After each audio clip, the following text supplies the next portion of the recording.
All right, first off, Blair, man, what brings you down to New York, brother? I'm here in New York to give a little bit of support to my man Alexis Salazar. He's a top athlete in the Wild Card gym, and he's fighting Xander Zayas, and it's going to be a big show and possibly the biggest upset in boxing today. Did y'all work for that camp? We didn't spar, but we worked. We worked hard. And Alexis, he's in top shape. He was one of my biggest sparring partners in my last fight camp for Maurice Hooker, and he is nothing to play with. Do you think that win over Hooker kind of, shut your naysayers up a little bit about your previous performance, man? Absolutely. I mean, look, you take a loss and then fight an even better fighter that places you in top 10. Who does that? Who takes a loss and then fights an even better fighter the very next fight, only a couple months after, and then look supremely confident with odds stacked against them and come out on top? Not just on top, but barely ever got touched. The only bruises I have on my face come from headbutts. That is called greatness. Is there any change in your preparation from the loss to Alexis Roca to the dominant performance against Hooker? Absolutely. There was a lot of adjustments. One, I wasn't getting like a 2, 3, 4 week notice. Two, I had more than enough time to prepare. Three, I had a new team that was more engaged. Even though I love Freddie Roach, and I'm still with Freddie Roach. I'm still with the Wild Card team, and I love everybody there. But I had to get somebody that can pull a little bit more out of me. So I have a new team in Camarillo with Roger Romo, Coach Cecilio. I got a really good team, Coach Adams, and they're out here putting the best work in Blair to make sure that he is the best out there today. Blair, pretty much nobody is really giving David Avanesian a chance this Saturday night against Terence Crawford, man. Break that down. How do you see it kind of playing out? Do you think actually pull off that win? Man, I'm going to be 100% honest because people aren't honest enough. I don't even know who the fuck this guy is. What's his name? Avanesian? Yeah. Avanesian, I don't know who the fuck you are. I don't know who the fuck Avanesian is. And why the fuck is he fighting him when he should be fighting Blair to Flair? I don't know. You know what I mean? But that's not a ticket seller. We need big sellers. We need pay-per-view attractions, and Blair to Flair comes to save the day. He needs to fight Blair to Flair. We need to see Adrian Broner with Blair to Flair. We need to see Blair to Flair out there in the lights right now. Well, you're always an enthusiastic guy. It's probably unlikely that you will get that Crawford fight fighting Avanesian. Then he'll probably move on to the Spence fight. So, things of that nature. I think it's very possible. His next fight will most likely be with Blair to Flair. You talking about Crawford. His next fight possibly is with Blair to Flair. It sounds like you got some inside information. Yeah, the inside information is God. I feel it. I can feel it now. And I've been more prepared than ever before. I'm more prepared for a fight with Crawford than Crawford is with Blair to Flair. And that's just what it is. Were you ever approached by BLK Pound? Not quite. But hey, man, like big things is happening. We got a renegotiation with Golden Boy and see what's happening with that. But things is sky's the limits. Sky's the limits. So let's see what happens because Blair to Flair is here to stay. Blair to Flair is the biggest showman in boxing today, and we need to see these big fights happen. I feel like the boxing world kind of took a dive and it's been slowly going down because big fights haven't matured and actually haven't happened. We haven't seen the Crawford and Earl Spence fight, so we need something else ASAP. Tell us exactly, man. How does a fight like you and Crawford, how exactly does it look, man?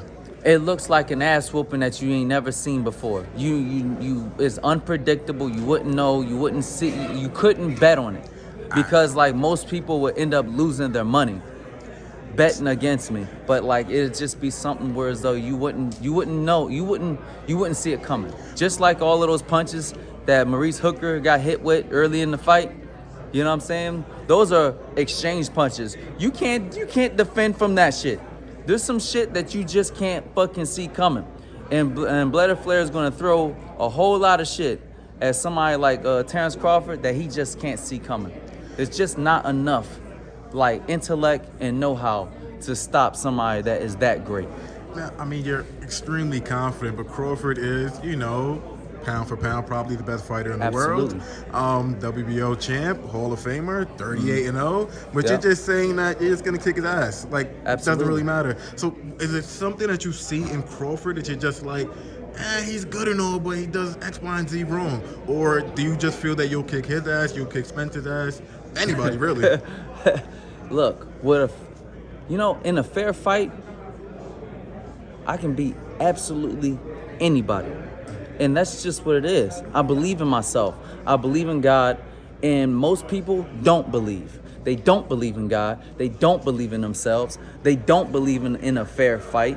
But I've been in plenty of fair fights. Now, most of these young fighters, they ain't been in a fair fight.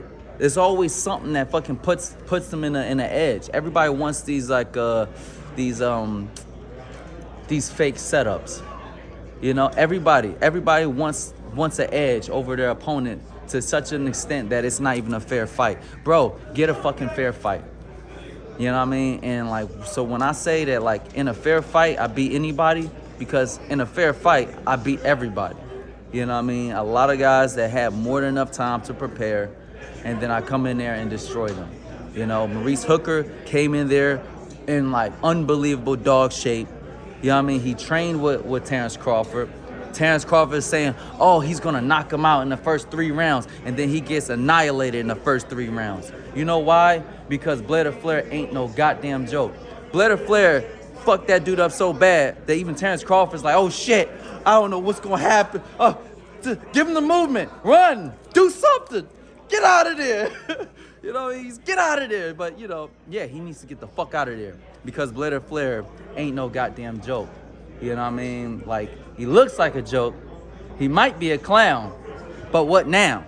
That's what it's about. So Blair Flair is out there to entertain and put on a big show, and it's just not enough.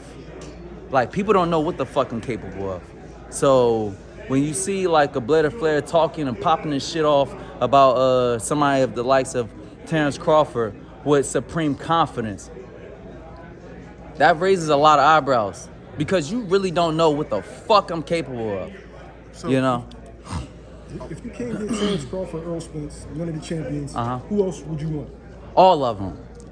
Every single one of them. Well, Ain't nobody calling each other out. Wait, They got a lot of top young contenders.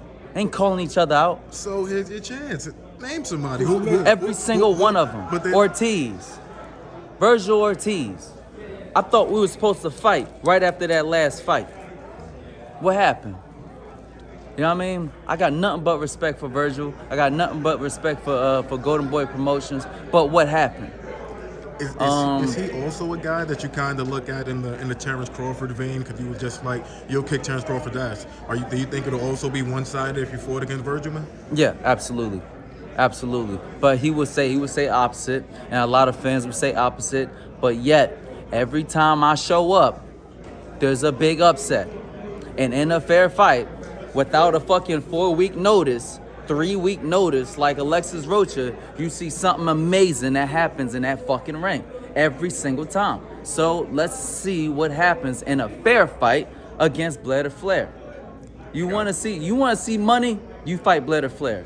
There ain't nobody that can promote more than Blair Flair. You want to see your guy get tested? Fight him against Blair Flair in a fair fight. Let's see what the fuck happens. Because these little setups, these circumstantial gains ain't getting you nowhere. You know what I mean? We don't know what the fuck is going on. You know what I'm saying? Because people don't like to get tested until they're already there at the world title. You know, we want to see what happens as you go up the rankings. So, like, with that being said, the people's champion needs to see what the hell happens, and the people wants to see it too. Gotcha. Thank you, brother. Appreciate you, man.